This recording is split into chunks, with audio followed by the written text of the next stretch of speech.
welcome to another episode of Empower You Podcast Season 6. If you guys are watching, this is the last one in the season. And I'm Michael. I'm your host. I'm here to shine a little light on living life a little bit more consciously.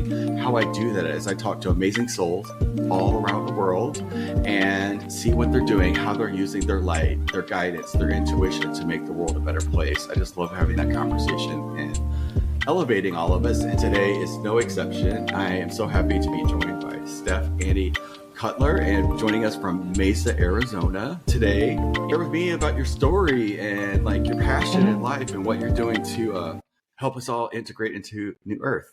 Thank you so much for having me. All right, my story. I grew up in a very dysfunctional, very abusive home, emotionally, verbally. Just really tumultuous. Actually ended up with a diagnosis of CPTSD, and really from there, growing up into a young adulthood, financial abuse, repetitive cycles of emotional, verbal abuse in my romantic relationships, transitioned to sexual abuse and assault. And when I started to awaken to the reality, hey, this isn't normal. This isn't healthy. It was normalized for me. Like literally was one for one. I'm just living my life surviving, but I didn't have the wherewithal, the awareness. And it was put to me, hey, one time that my friend was like, hey, that's verbal abuse. And I was like, what's that?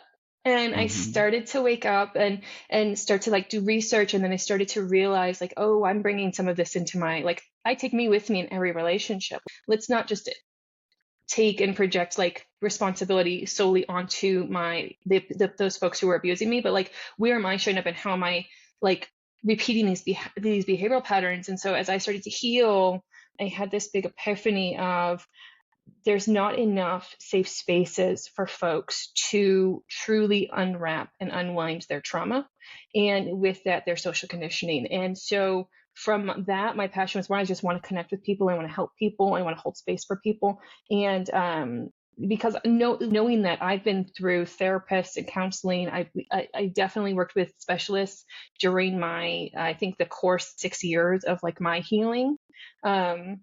But being able to neutralize triggers from CPTSD, these are things that you have to go through. These are episodes that you have to go through in order to get to the other side and tap back into your humanity, really, as how I would explain my triggers, that they were.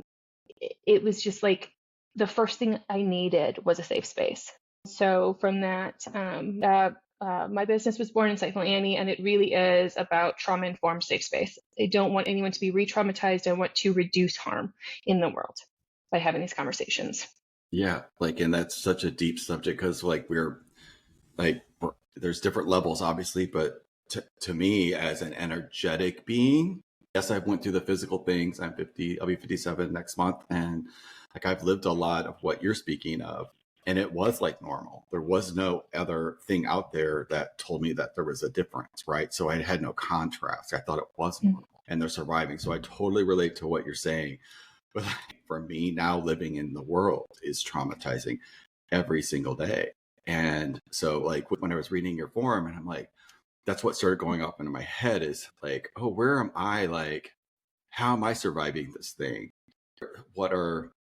I work with a lot of triggers too with, we have to shift those from reacting to them to being able to respond or we were talking earlier about responsibility and radical responsibility, about our ability to respond requires an enormous amount of awareness about what's happening. And we don't have access to that until we get to the safe space, which I call the blank space. The blank space, you're the safe space.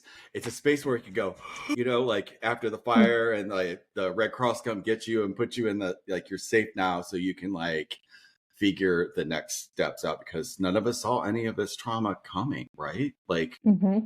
What's your experience with the people that you're working with, or your take, where you're at now with what you're doing, relating it to, because we're constantly being assaulted right now with all of this information. I'll just call it information. Yeah, I really always take everything back to self. So it's always about, what do I need first and foremost? Like, do I need to shut off the TV? Do I need to put my phone down and stop looking at social media? Like, is that wreaking havoc and taking my nervous system out of the parasympathetic, the rest and digest state? And then it's what do I need first and foremost? And then how can I show up? Like, what capacity do I have to have these conversations, to shift what I'm doing or where, like the spaces that I'm taking up so that I can be in a thrive while also acknowledging that pain is inevitable and let me rephrase it. Discomfort is inevitable, and so what threshold is my discomfort level at that I can go and create change? And whether that's like, let me just go enjoy time with my friends, let me go have a conversation with my coach, let me go, listen to some music and have my own one dance party of one, which I love to do. What do I need? And if I'm tapping into, I really have this belief, like if I'm tapping into showing it for myself, my highest is what I call it. Like if I'm showing it for my Hmm. highest good, then it is actually for the highest good of everyone else. So if I have a capacity to go help someone, then let me go do that if I feel like that is, I have the space and the gift that to someone. But if I don't have that, then I'm going to stay home and I'm just going to drink my tea and, journal or, play a game or whatever it is, have a phone call. And that is my enough. And so I would say that is actually making sure that I'm staying in that safe zone, is stretching my discomfort zone, but staying in that safety. You're aware though that discomfort is not a bad thing, right? Yes. No, Just checking. no, that's absolutely. That's what I'm saying. Like, what's my discomfort threshold so I can go Beyond a little support bit. and be Yeah. uncomfortable, but like, yes, absolutely. Yeah, it's almost like working out. It's like it's something that we have to train for because it just like I can sense you're an energetic being too. So Mhm. there's just everything's energy, but we're taught at such a young age that it's not, that it's all, strive, struggle, and we got to survive this stuff. And our energetic beings like, no, we're supposed to be in harmony with it. But we lose our connection or ourselves because it's so easy to step outside of that whenever fear comes to town. But what's your solutions, or how do you manage the uncomfortability? How do you create your life on with this at play? Like we want to remove it, but actually it takes both sides of the coin to, like, we live in a world of duality. So we don't know joy unless we know suffering. Like that's part of the Yeah. part of the deal. But like Yeah. I find myself from trauma Mhm. wanting to like never have to experience that again. And I've realized that that's not really the reality that I'm living in, that there is both. And I have the power to recontextualize what happens, that I'm not imagining that that's happening to me right now, which is Yeah. always happening in the trigger state. We're imagining something from our past that's not actually happening right now. And these different characters in our life show up to help us, I believe, complete that so that we Mm. know ourselves as whole and complete. But like, I was just curious from your perspective, because I don't know how old you are, but I know you're younger. And I know you I love your experience. I'd love to know more about your experience of how you see the world right now. Like, what's your vision? What's your vision that's pulling you Mm. forward every day? Oh, I love this question because I throw people off with my answer because I really see a world that is collaborative and loving. And yeah, that is like we're safe spaces for ourselves first, and then that's inviting other folks. So that is my vision. And I really believe it's possible to, like, for the world to be healthy and safe for all peoples. And I think that the way that we get there is by unwinding our own trauma, unwinding our own conditioning. And the only way that we can unwind our social conditioning is if we start to unwind and unpack our trauma programming. Because I feel like, in my experience, right, like the trauma that I endured filled me up. It was all consuming to where I couldn't see. It was tunnel vision. I couldn't see around me, and I couldn't see that there were other experiences. I couldn't comprehend because I was so just stuck in this, like, like I imagine like a game control where you're just like you press the A button too many times and now it's just stuck. You're just Hmm. stuck there. You don't even know that the other buttons exist at that point. And if we start to unpack and unwind that, we take that, radical self responsibility because it's uncomfortable. outrageously uncomfortable in my experience. It is That, uncomfortable, but that's like, that's how I hmm know now. Like it's taking hmm time. It wasn't like a light switch, but if I sense uncomfortable, I get excited a little bit because I know something's happening. I know that there's yeah. something coming in. If I get like, if I notice a fear, I run to it because I know that there is really good shit on the other side of that. So it's like I've learned to program myself to understand those things that I used to avoid that kept me stuck for just fear. hmm Like what's on the other side of that? What's the like one of the biggest ha-has I've ever had was like realizing that, you know, the avoidance of something is really the denial that you're already feeling it.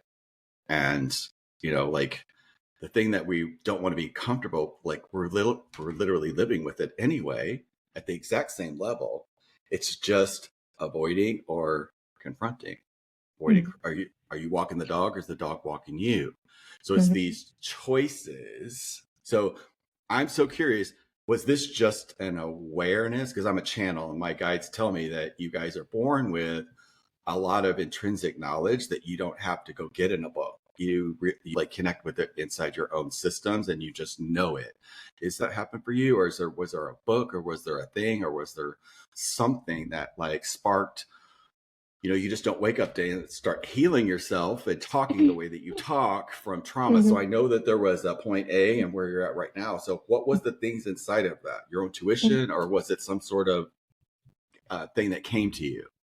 All of the above. Okay. I definitely, even though I didn't understand or know my intuition when I was a child, I definitely had insights, but I didn't really know what to do with them. And then as I started to like what brought me to the healing was the universe provided the only safe space that I had in my life. It was my best friend, still my best friend today.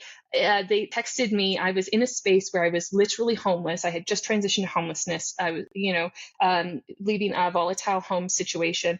And my best friend was like, "Hey, I just got an apartment, a 2 bedroom. If you want to move in with me, ha ha." And I a week later texted them and it's like, were you serious?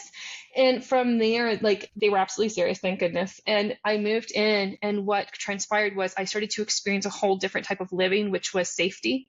I was experienced privacy. I sat with myself and I grieved. Like I just intuitively knew that my body needed me to experience my emotions. I hadn't yet read the Body Keeps Score, and so I didn't understand that my body was holding on to these traumas, these emotions that it Mm-hmm. hadn't processed. But my intuitively, I knew I needed release. So I would go through days of just hiding in my room, crying, and then distracting myself because sometimes it would be too much that I'd be like, "Let me watch some TV."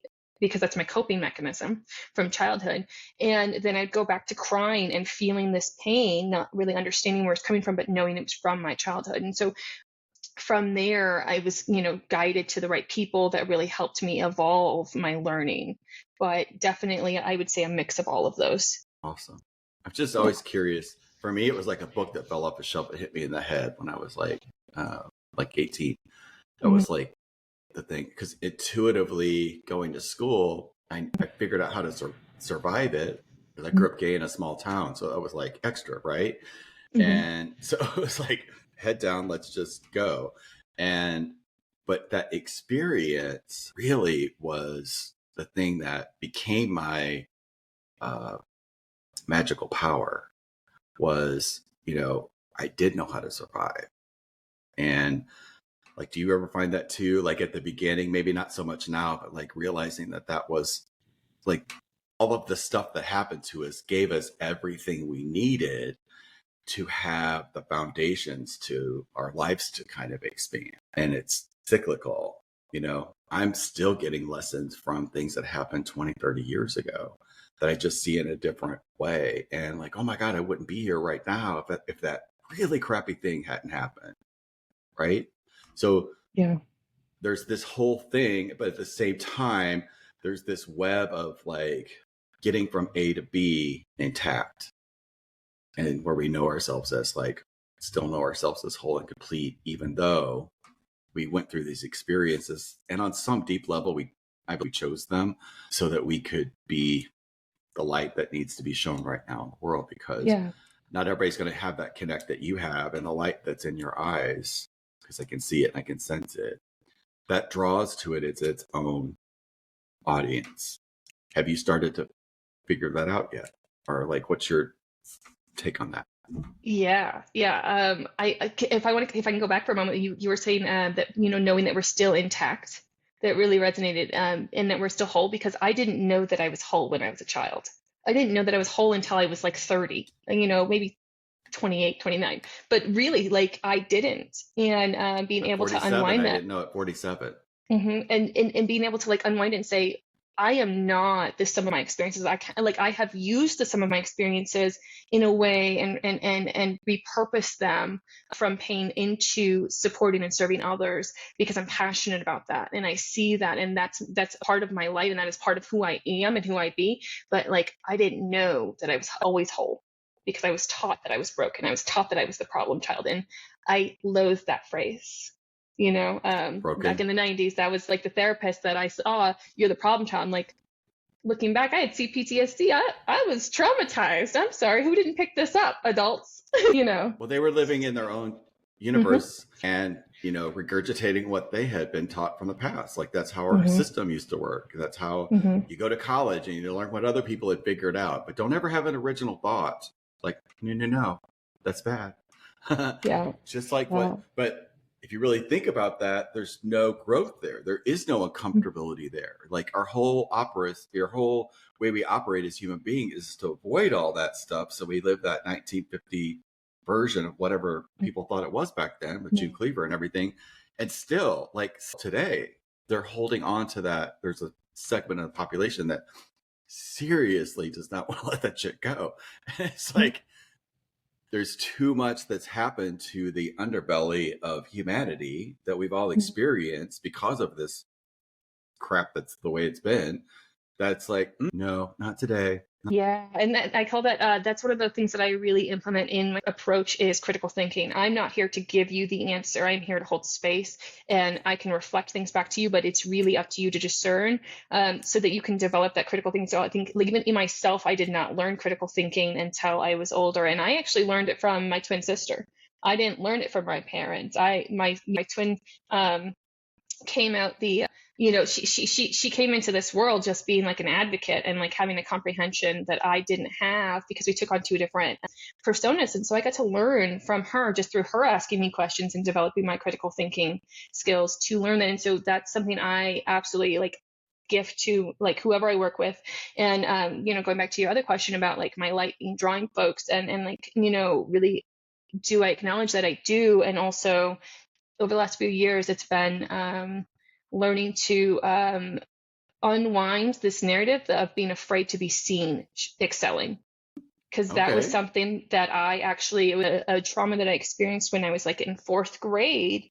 And I know this moment that I decided, I'm just going to set everything down. I'm going to hide my light. I'm going to hide who I am. When you're fourth grade, And right?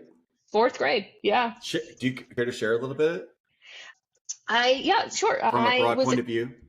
As a child who excelled academically, I loved it. I loved schoolwork. I asked for extra schoolwork. I read books. Don't ask. It's the whole thing. I love being nerdy, but back then, like that, it was just innate in me. Hey, give me all the work. Let me do the things. Let me learn. I just want to learn. And because of that, I started to get bullied. Because the person I thought was my friend was really, I didn't understand cliques until this school. And this person, I guess, felt insecure about my love of academia, because they were at a lower level of learning, and I didn't know that. And they started to bully me. And that was the beginning of my bullying until my parents moved me to schools. And it really negatively impacted me. I was so self-conscious. I was so isolated. I remember telling my mom at one time, hey, I don't have any friends, and just really affected how I thought of myself.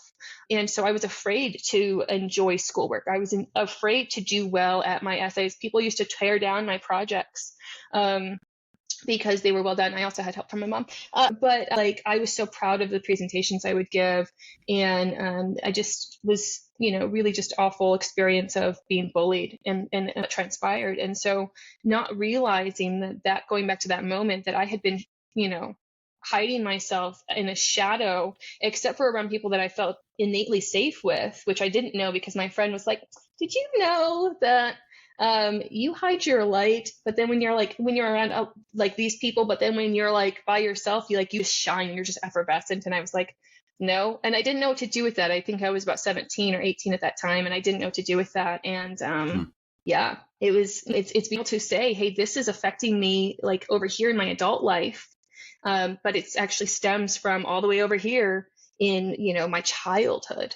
You carry that with you subconsciously, and at times I've had the experience, and I'd be curious to know if you, but I've had the experience where some things I've been able to heal by naming them, right? Like by this moment, I have this memory, I was able to like neutralize and unwind it and heal it. But then there's other things that I've healed that I have no idea what their origin was, and I don't even need to name them. And like, I feel different. Like I felt the shift. Yeah.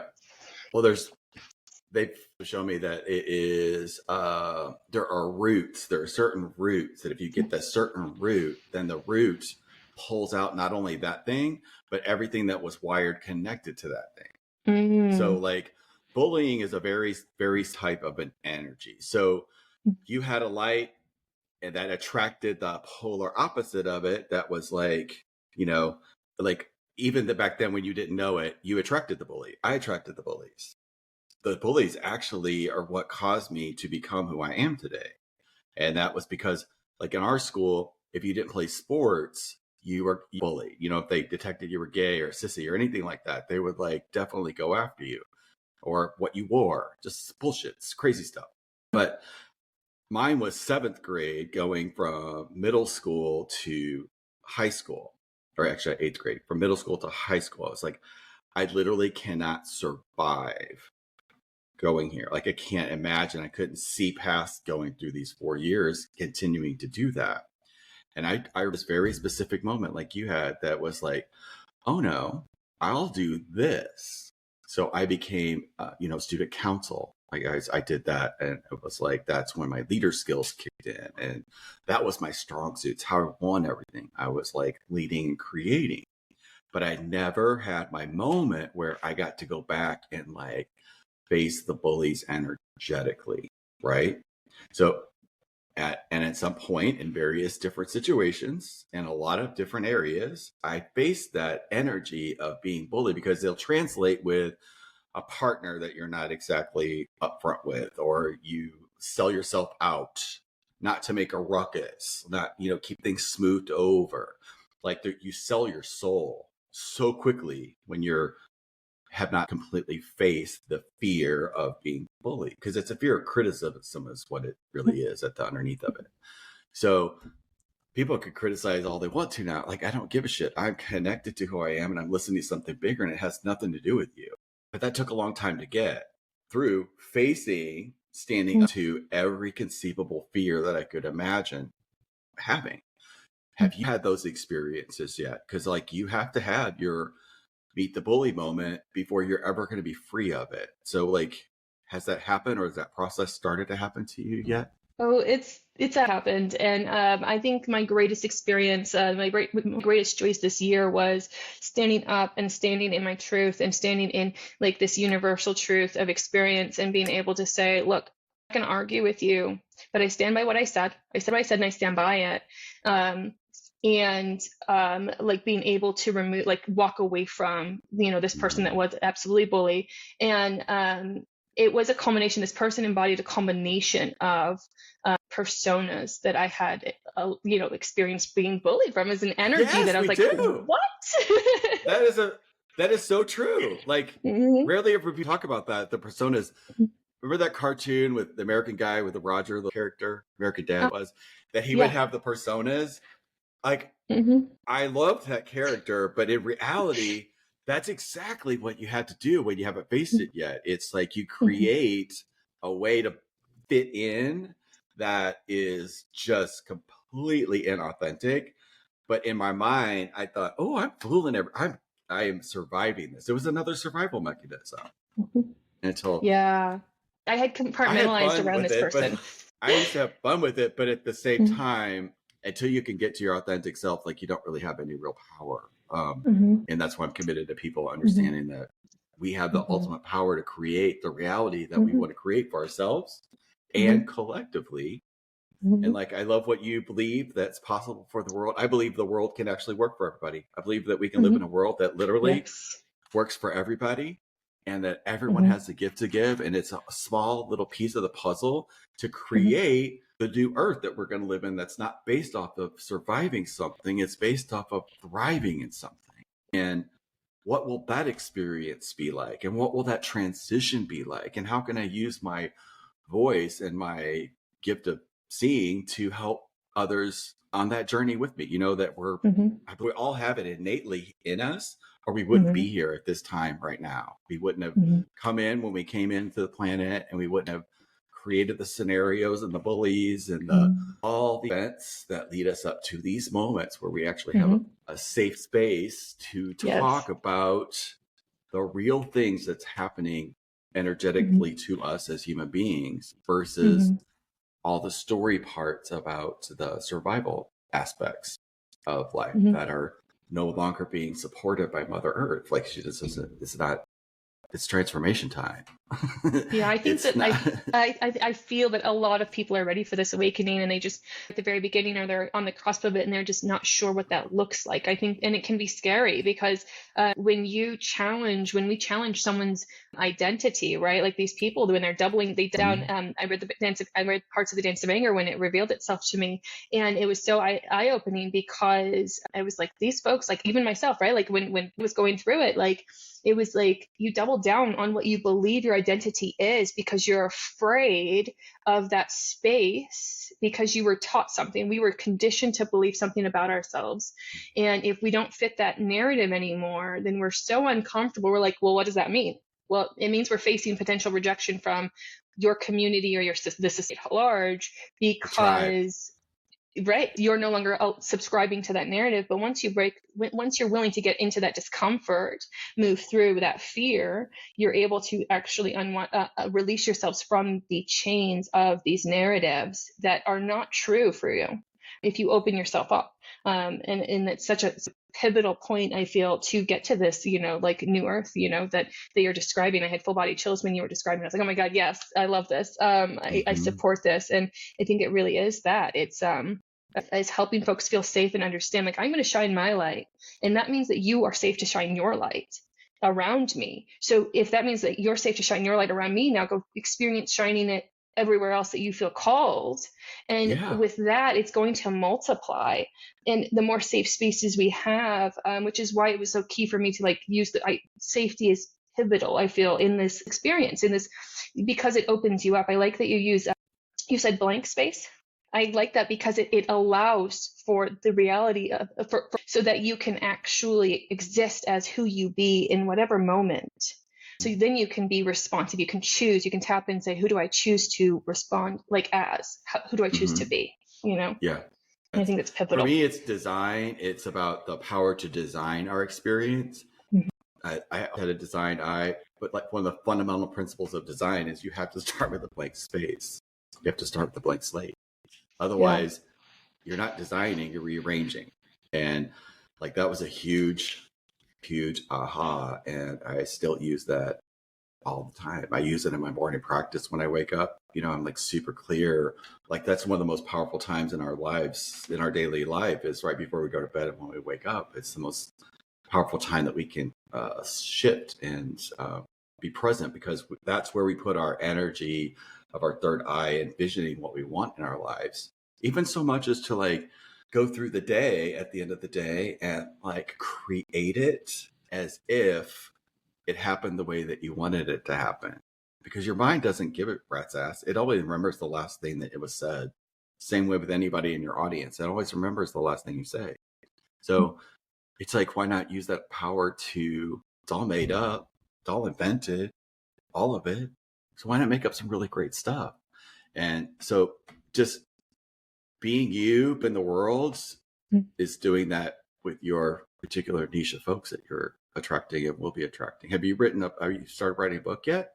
I have started. Because they just Yes. told me that you're writing a book. Do you got the Mhm. title yet? No, I've played with a Okay. few, so I don't have the official yet.